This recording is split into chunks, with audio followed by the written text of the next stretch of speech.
So if you're reading headlines or listening to some of the posts out there from other realtors even, you'll probably hear a lot of attention grabbing data. Sales are down and things are chaotic. So I kind of figured, why don't we look at where some of the opportunities are today versus some of this other noise that we're hearing. And that's not to say that things, aren't worse than they were, 2-3 years ago. They are. There's no hiding that. But there's also nothing necessarily wrong with the way things are right now. It's a bit more balanced.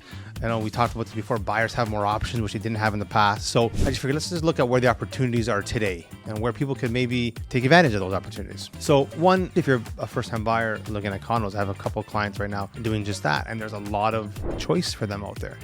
Right? A lot of opportunities, prices are softer. And if you're looking at it from a long-term perspective, kind of like maybe 4 or 5 years out, the opportunity could be good because once this gets absorbed, there should be a bit of a shortage later on, which could cause prices to go up. And because of rates have gone down and condo prices have gone down, that affordability has gotten better. Right? And there could also be some room for negotiation because there's some investors that really have to sell. So there's a great opportunity in the condo market. Another thing we've seen just recently, we just sold a 2-bedroom condo in Midtown, and the activity around that was also really good. They're larger units. They're typically a little older, larger floor plans.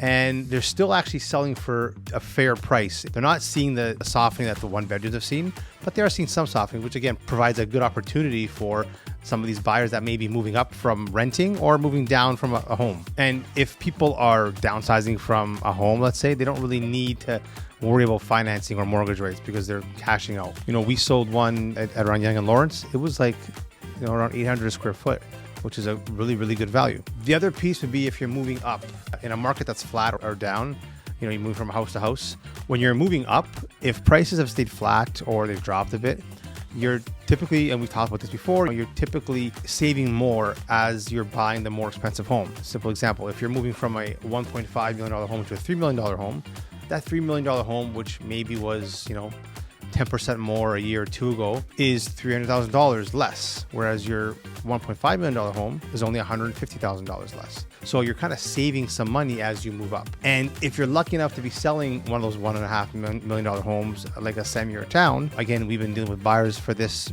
in Midtown and even downtown. Those homes are in sellers markets. We're seeing a lot of multiple offers on those homes. So you actually could be selling in a seller's market and buying in a balanced market, which again would save you a little bit of money as you're moving up. It could be $100,000, $200,000 versus what it used to cost for that detached home. The last area of opportunity I would say is if you are thinking of moving from the city to the 905, you want bigger space, more land, bigger home. The 905 has been a lot softer and has dropped in price more than the Toronto market has. So you again could kind of cash out if you're in the city and buy for better value in the 905. They're the opportunities that I see as of today. Let me know if there's anything that you may see out there that I'm not seeing.